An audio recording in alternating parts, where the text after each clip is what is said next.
नमस्कार, मैं हूं आपके साथ प्रदीप आजाद और बात एक बार फिर राजस्थान की उस सियासत की जो इस वक्त काफी गरमाई हुई है। अब हालांकि चाहे मौसम ने ठंडक शुरुआत कर दी हो, ठंडक पैदा कर दी हो, लेकिन राजस्थान की राजनीति में जो गर्माहट है, जो अटकलों का दौर है, जो बयानबाजियों का शोर है और जिस तरह से तस्वीरों का रुझान है, वो वाकई कई सवाल खड़े करता है। दरअसल राजस्थान कांग्रेस में पिछले कुछ दिनों से, लगभग 15 दिनों से जो सियासी अटकलें जो चल रही है, जो माहौल जो चल रहा है, उसे लेकर चर्चा होगी। अब देखिए, कल पूर्व मुख्यमंत्री, पूर्व उप मुख्यमंत्री सचिन पायलट का हाड़ौती इलाके का दौरा और आज उनके अपने विधानसभा इलाके टोंक का दौरा। और जिस हिसाब से कल हाड़ौती में उनके चाहने वालों की जो तादाद नजर आई, उसने न केवल विपक्ष को देखने को, सोचने को मजबूर किया, बल्कि कांग्रेस के ही कुछ उन नेताओं को भी सोचने पर विवश कर दिया जो लगातार सचिन पायलट की खिलाफत कर रहे हैं। दरअसल पूरी कहानी सियासी है। अब सवाल ये कि आखिर इस सियासी कहानी में सवाल क्या उठते हैं, इस सियासी कहानी के मायने क्या हैं, और राजस्थान की इस राजनीतिक परिदृश्य में अगर इसे देखा जाए तो क्या माहौल यहां पर तैयार हो रहा है या हो सकता है। आज इसी मुद्दे पर चर्चा होगी और चर्चा के लिए आज हमारे साथ मौजूद हैं अखिल भारतीय गुर्जर महासभा के राष्ट्रीय महासचिव संगठन बच्चू सिंह बैसला जी, और इनसे जानेंगे कि आखिर इस पूरी राजस्थान की सियासत में जो तस्वीर तैयार हो रही है, क्या केवल आम है या कुछ खास है। इसी पर होगी चर्चा। आइए बात करते हैं बच्चू सिंह बैसला से। बैसला जी, बहुत बहुत स्वागत है हमारे साथ जुड़ने के लिए। और अब सीधा सवाल, शुरुआती बातें आपने सुन ली होगी, सीधा सवाल ये कि कल की जो तस्वीर आपने देखी, क्या मायने लगाए जा सकते हैं और क्या आप लोग लगा रहे हैं। नमस्कार प्रदीप जी, धन्यवाद आपके लिए, मुझे इस विषय के लिए आपने वापस जो है आपने बुलाया, याद किया। मैं तो आपको एक चीज़ कहना चाहूँगा कि इस चीज़ से ये तो तय हो रहा है कि किसी व्यक्ति का जनाधार अगर देखने वाली विषय बनता है और वो दोनों ही राजनीतिक दलों के या विभिन्न राजनीतिक दलों के व्यक्ति जब राजनीतिक लाइन में जब जाते हैं और जनता का जनाधार जिनके साथ होता है, तो डेफिनेटली उसको कोई इनकार नहीं कर सकता है कि उनकी लोकप्रियता कितनी है। वो सारी विषय को देखने के बाद आज ये तय हो रहा है कि राजनेता तो हो सकते हैं, अपोजिट उनको नहीं बनने देना चाहते हैं, लेकिन जनता राजस्थान की 36 कौम की ये जरूर दिखा रही है इस मैसेज से, जो हाड़ौती में आपने देखा, क्योंकि हाड़ौती भी पूर्वांचल में ही आता है। राजस्थान का जो पूर्वी इलाका है उसमें पूरा हाड़ौती के जो चारों जिले हैं, हाड़ौती संभाग जिसको कोटा संभाग बोलते हैं, वो संभाग भी आपका पूर्व में आता है। और पूरब में अगर सबसे बड़ा जनाधार किसी नेता का है तो सचिन पायलट का। इसको हमें कोई स्वीकारने में गुरेज नहीं होना चाहिए, किसी भी व्यक्ति को, किसी भी राजनीतिक दल के व्यक्ति को और किसी भी नेता को। तो इस विषय को देखते हुए उन्होंने ये तय कर दिया कि उनके भी पेट में दर्द होने लगा। जो लोग वहां उस इलाके से स्पेशली राजनीति करते हैं, उन लोगों को ये महसूस होने लगा कि जनता तो वास्तविकता में सचिन पायलट के साथ है और हम कहीं गलती तो नहीं कर रहे कि सचिन पायलट का साथ नहीं दे रहे। अगर हमारे वही लोग हमको इस लायक बनाया है, उन्होंने ही चुन के, उनके वोट से हम आके इस राजनीति की सरकार में आज मंत्री या एमएलए या विधायक जो बन के बैठे हैं, वो उन्हीं लोगों के वोटों से चुन के आए हैं। और वो लोग सचिन पायलट के साथ खड़े होकर के, और उन्होंने पूरा चक्का जाम करने की स्थिति, ऐसी स्थिति कर दी है। कल के जो आपकी मीडिया की जो विजुअल्स हमें भी देखने को मिली हैं, उन सबसे ये तय हो रहा है। तो इस चीज से उनको डेफिनेटली ये तकलीफ तो होगी और सोचने को मजबूर होना पड़ेगा कि ये क्या हो रहा है, कि जनता चाहती है। क्योंकि बैसला जी, यहाँ पर सीधे तौर पर यह कहा गया कि चूंकि झालावाड़ कोटा संभाग ये वसुंधरा राजे का गढ़ भी माना जाता है। बिल्कुल। इधर शांति धारीवाल जी भी वहीं से आते हैं। बिल्कुल। और ओम बिरला भी वहीं से हैं। तो तमाम जो दिग्गज हैं वो वहीं से हैं। अब उन दिग्गजों के बीच में जाने के बाद जब इस तरीके की तस्वीरें बने तो उसे किस मायने में लिया जाए। तो दिग्गजों की यही तो बात है कि दिग्गजों को ये मन में सोचने पर मजबूर होना पड़ रहा है कि जो व्यक्ति आज किसी पद पर नहीं है और उसके साथ 36 कौम के लोग, केवल गुर्जर समाज नहीं, 36 कौम के लोग, क्योंकि कल जो कार्यक्रम में गए सचिन पायलट की, मैं आपको पुराने टाइम की भी रिकॉर्ड, अगर पुराना समय का भी आप उठाएंगे जी, देश या प्रदेश में कोई समाज के कार्यक्रम होंगे, हमारी भी हम एक संगठन अखिल भारतीय गुर्जर महासभा के संगठन के नाते कहना चाहते हैं इस बात को स्पेशली, उन्होंने कभी भी गुर्जर महासभा या गुर्जर समाज के कोई कार्यक्रम को आने के लिए तरजीह नहीं दी। अन्य समाज के जितने भी सामाजिक दल होते हैं, जो सामाजिक संगठन होते हैं, चाहे वो मेरे समाज का चाहे अन्य समाज के संगठन है, तो सचिन पायलट पहली वरीयता अन्य समाज के संगठन के बैनर तले कोई कार्यक्रम होता है तो उसमें जाने में, चीफ गेस्ट बन के जाने में उनको बड़ी खुशी होती है, और समाज का कोई कार्यक्रम होता है उसमें कभी भी वो अपने आप को गेस्ट बनाना, क्यों पता नहीं क्यों वो उससे बचते रहे हैं। आज तक का ये पुराना रिकॉर्ड मैंने देखा है। ऐसा क्यों? उसका कारण यही कि उन पर गुर्जर समाज की एक छाप ना लगे कि मैं एक समाज का नेता हूं। शायद मैं जो सोचता हूं, मेरा विषय इतना है सोचने का कि मैं जो सोच सकता हूं, बाकी क्या सही है वो तो वो तय करें, उनको पता होगा सही बात में मायने में, लेकिन उनकी ये प्रायोरिटी रही है हमेशा से कि अन्य समाज के छोटे छोटे भी संगठन होंगे, उनके संगठन में वो तुरंत अपने को गेस्ट बनने के लिए तत्पर होते हैं। हाड़ौती के इस दौरे को, सचिन पायलट के हाड़ौती के इस दौरे को अगर राजनीतिक दृष्टिकोण से देखें तो वसुंधरा राजे का गढ़ पूरा झालावाड़, झालरापाटन ये इलाका है, तो तमाम क्या लगता है कि आने वाले इलेक्शन में क्या कहीं कोई संकेत दिए जा रहे हैं? बिल्कुल, क्योंकि यहाँ जो राजनीति हो रही है, आज कोई भी, चाहे बीजेपी का व्यक्ति हो, चाहे कांग्रेस का व्यक्ति हो, चाहे अपनी पार्टी का व्यक्ति हो, चाहे बड़े से बड़े नेता हो, वो सब लोग एक ही व्यक्ति को रोकना चाह रहे हैं कि सचिन पायलट नहीं आए, जिससे युवाओं का जमाना आ जाए। वो सोच रहे हैं कि हमारे जो गढ़ है, किले हैं, अवैध किले जिसको कहते हैं, उन अवैध किलों को कोई आके इनमें कोई भेद ना करे, इसलिए ऐसे व्यक्तियों को रोका जाए, तो हम सब मिलके इसको रोकने का काम करेंगे, तो शायद एक नई जो क्रांति राजस्थान में 2023 में देखने को मिलेगी। चाहे वो किसी भी दल की बात करें, मैं एक व्यक्ति कभी वकालत नहीं करता हूं, लेकिन एक नया जो बदलाव की बयार जैसा कह रहा हूं, नया बदलाव जो 2023 में देखने को मिलेगा वो 100% पुराने किले, जो अवैध किले जिनको कहा जाता है, वो किले जरूर ढहाने की स्थिति पर है। लेकिन क्या लगता नहीं है कि अभी तो जो पायलट साहब की जो पार्टी है वही उनको सपोर्ट नहीं कर रही है? क्योंकि पिछले 15 दिन से जो पूरा माहौल चल रहा है, तो वही उसी चीज पर मैं आना चाहता हूं। मैं वही चीज कहना चाह रहा हूं कि जो उनकी पार्टी नहीं कर रही या और कोई दल वाले भी उसमें सहयोग करने का, आहुति लगाने का काम कर रहे हैं, उस लाइन को दुनिया समझ रही है, ये जनता जनार्दन सब समझ रही है, आम आदमी समझ रहा है। हम तो यहाँ चर्चा बैठ के कर रहे हैं, लेकिन मैंने कहा कि डिजिटल का युग है, गांव ढाणी का बच्चा भी इस बात को समझ रहा है कि ये सच्चाई में इस क्या व्यू रचना चल रही है, और इस लाइन पर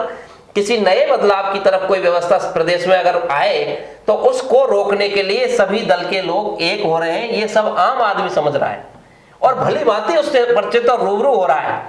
उस बात को देखते हुए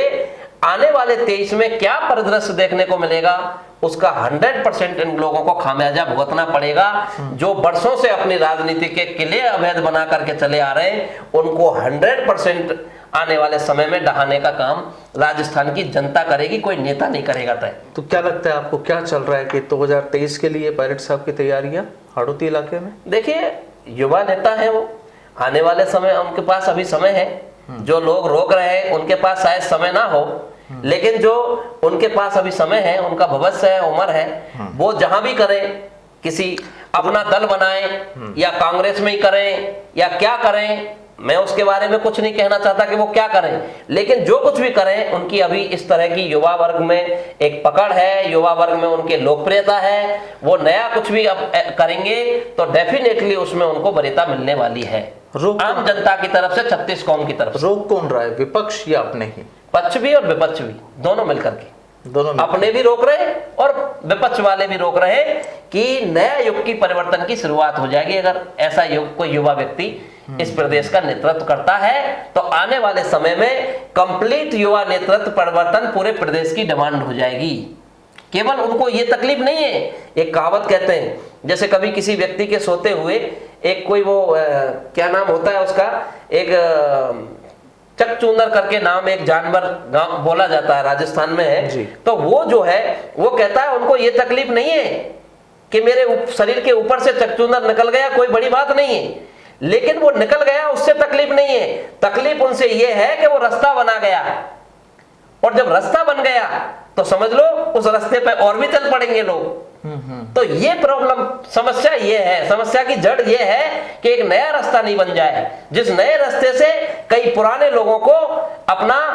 जो है अपने किले, जो अवैध किले जिनको वो मानते हैं कि मैं यहाँ की पूरे इस क्षेत्र की, पूरी हाड़ौती की कहो या कोई किसी राजस्थान की, जोधपुर की कहो या मेवाड़ की या मारवाड़ की जो राजनीति, या किसी भी प्रदेश के जो अलग अलग भिन्न इलाके हैं उनके एक छत्रप नेता कहलाते हैं, उन छत्रपों का भी उतार आना तय है। यानी बदलाव हो रहा है, ये बदलाव बोल रहा है। राजस्थान की 36 कौम का बच्चा बोल रहा है। दूर दराज गांव ढाणी में बैठा हुआ, चाहे पूरब से पश्चिम की बात हो, चाहे उत्तर से दक्षिण की बात हो, चाहे बाड़मेर से हो, चाहे जयपुर से हो, भरतपुर से हो, राजस्थान की हर जगह से युवा नेतृत्व परिवर्तन की, बदलाव की चाह है, और नए परिवर्तन का युग आने जा रहा है, ऐसा मेरा पक्का मानना है। लेकिन जब पब्लिक, राजस्थान की पब्लिक ये चीज चाह रही है, जब बदलाव चाहती है, सब कुछ चाह रही है, तो कांग्रेस के जो हाईकमान, जो बड़े, जो दिग्गज जो बैठे हैं, क्या वो इस चीज को नहीं सोच रहे? अब क्या कारण है उनकी निजी, किसी की, मैं अब किसी के बारे में क्या कहूं, उनको सोच रहे नहीं सोच रहे, समझ तो उनको सब आ रही है। जहां तक मैं समझता हूं कि जब एक आम आदमी जो दूर दराज में बैठा हुआ गांव ढाणी में समझ रहा है, तो क्या उनको समझ में नहीं आ रही ये बात? 100% आ रही है। लेकिन उनकी कुछ मजबूरियां हैं, उनको अपने कुछ लोगों को स्थापित रखना है। अगर वो लोग सोच रहे हैं कि अगर उनका कोई नया आदमी आ गया तो हमारे लोगों का क्या होगा, जिनको वो स्थापित करना चाहते हैं, जिनको वो स्थापित करना चाहते हैं, देश और प्रदेश में जिनसे राजनीति कराना चाहते हैं, उन लोगों के भविष्य का क्या होगा अगर ये व्यक्ति नेतृत्व करने की लाइन पर आ जाता है? तो वो जो प्रदेश का मुखिया बनेगा वो कल देश की राजनीति भी करेगा, और देश की राजनीति करने वाले युवाओं में ऐसे बहुत योग्य उम्मीदवार हैं प्रदेश में, हो चाहे किसी भी बात में, कहीं किसी से पीछे नहीं है उनकी प्रतिभा। लेकिन बात यही है कि अपने लोगों को स्थापित करने के लिए उनको तकलीफ आ जाएगी, क्योंकि उनकी जो लाइन है उससे बड़ी लाइन नहीं खिंच जाए, इस बात की रोक करने के लिए वो सब लोग एक साथ मिले हुए हैं। जिस तरह से उदाहरण में दूंगा, जिस तरह से आपकी बात को, कि जिस तरह से अभिमन्यु को जो चक्रव्यूह रचा था, और अभिमन्यु को चक्रव्यूह में रच के उन्होंने अब पहले तो देखा कि ये चक्रव्यूह में कैसे घुसे, और चक्रों में घुस के उसको फंसाने का प्रयास किया, और सारे एक साथ मिलकर के इतने सारे लोगों ने उसको चक्रव्यूह में घेरने की कोशिश की, लेकिन लास्ट में सबको भेदता हुआ गया, और वो जाते हुए लास्ट में अपने चक्रव्यूह को तोड़ने में सक्सेस हुआ, सफल हुआ। तो ये विषय देखने को आज इन्होंने टोंक का भी दौरा किया, जहां पर किसानों से मिले, और जो अभी हाल ही में जो बारिश से फसलों को जो नुकसान पहुंचा, वहाँ भी मुआवजे का उन्होंने भरोसा दिलवाया कि मुआवजा दिया जाएगा। तो क्या मानते हैं कि हाँ, अपने इलाके को भी उन्होंने नहीं छोड़ा, हाड़ौती के बाद टोंक को? बिल्कुल, उन्होंने अपना एक पूर्वी इलाके में पूरे में मैसेज दिया हाड़ौती से, साथ में उन्होंने अपने जो विधानसभा क्षेत्र है, कर्म क्षेत्र है, जहां से वो विधायक चुन के आए, तो उन्होंने उस क्षेत्र को भी साधा, और उसको क्षेत्र को साधने के साथ साथ पूरे प्रदेश के किसानों को एक मैसेज दिया, किसान कौम को एक मैसेज दिया, 36 कौम को, कि देखिए किसानों के हक में भी सचिन पायलट सबसे पहले आया, और उसने जाके किसानों की जो आज ये जो बेमौसम बरसात हुई है, इससे कितना उनका फसल का नुकसान हुआ है, उनकी बातें सुनी, उनकी व्यथाएं एक दूसरे की, उनके आदान प्रदान करने का उनको समय दिया, और अपनी किसानों की बात को, क्योंकि किसान कौम के बगैर पूरा देश और प्रदेश, अगर किसान एक धुरी है जिसके ऊपर टिका हुआ है, और किसान अगर कुछ तकलीफ में आएगा तो आम व्यक्ति तकलीफ में आएगा, क्योंकि किसान ही अन्न पैदा करता है, देश का अन्नदाता असली किसान है। अगर उसकी बात को ध्यान नहीं रखेंगे तो उसमें भी उसने प्राथमिकता से सबसे पहली पहल की है, जो धन्यवाद, एक साधुवाद के पात्र है। और साथ ही ये भी मैसेज देने की कोशिश की है, जो उनकी खिलाफत करने वाले जो नेता हैं, उन लोगों को भी मैसेज देने की कोशिश की है। बिल्कुल, इसमें कोई दोहराए वाली बात नहीं, ये तो समझने वाला विषय है। जो राजनीति करते हैं, आज आम आदमी व्यक्ति ये बात समझता है कि जो अपने आप को जहां से चुन के केंद्र में, प्रदेश की सरकार में बड़े बड़े काबीना मंत्री के पद पे बैठे हैं, सरकार को जो सहयोग कर रहे हैं और सब व्यवस्थाएं जो चला रहे हैं, उनके क्षेत्र में जाके, उनके हाड़ौती में, क्योंकि उन्हीं वोटरों से कोई वोटर बाहर से थोड़ी आ गए, कहीं आयात निर्यात थोड़ी किए जाते हैं। वही कार्यकर्ता है जो सचिन पायलट के लिए पूरे जमावड़ा लगा के खड़े हुए थे, रोडों पर जाम लगा रहे थे, और वही लोग उनको विधायक बना के भेजा है विधानसभा में चुन के, जो आज वो सरकार में मंत्री बन के बैठे। उनको ये नहीं भूलना चाहिए, उनको ध्यान रखना चाहिए कि वही मतदाता है, उनका भाग्य विधाता है, जिन्होंने उनको इस लायक बनाया है। क्या मैसेज जाता है पायलट के इस दौरे से, आपको क्या लगता है? सरकार में देखिए मैसेज, हाईकमान तक भी, सरकार और हाईकमान दोनों के पास मैसेज क्लियर जाता है, और 36 कौम के पास मैसेज जाता है और मेरी कौम के पास भी मैसेज जाता है कि कहीं ना कहीं देखो उस व्यक्तित्व की लोकप्रियता तो है, इसको हम इनकार नहीं कर सकते। और जो सच्चाई हो उसको स्वीकारने में बच्चू सिंह बैसला को कोई तकलीफ नहीं है, आम आदमी और 36 कौम के व्यक्तियों को समझने में कोई तकलीफ नहीं है। तो राजनीतिक व्यक्तियों को भी ये समझ लेना चाहिए, अगर वो अब नहीं समझेंगे तो 23 में उनको जनता समझा देगी, और जनता जरूर समझाएगी, क्योंकि वो देख रहे हैं कि एक नए बदलाव की जो बयार है इस प्रदेश में चल चुकी है, और उस बदलाव की बयार चलने के बावजूद भी उस बयार के साथ जो समय के साथ नहीं चलता है, समय उसके साथ नहीं चलता है। ये दुनिया की जीवन की कड़वी सच्चाई और टैगलाइन है। तो बिल्कुल देखिए, यही राजस्थान की सियासत की टैगलाइन भी है और यही कहानी है कि अगर आपने वक्त का सम्मान नहीं किया तो शायद वक्त भी आपका सम्मान नहीं करेगा। और जिस हिसाब से यहाँ पर बैसला जी कह रहे हैं कि हाँ, अब जमाना बदल रहा है, जमाने को एक बदलाव की ज़रूरत है, नए युवाओं की ज़रूरत है, और जो ये तमाम जो तस्वीरें आप देख रहे हैं ये उसी का पैगाम है कि यही जनता होती है, यही वोटर्स होते हैं, नेता भी इन्हीं में से होते हैं, लेकिन चाहने वालों की तादाद किसकी कितनी है ये देखना भी बेहद ज़रूरी हो जाता है, और यहीं से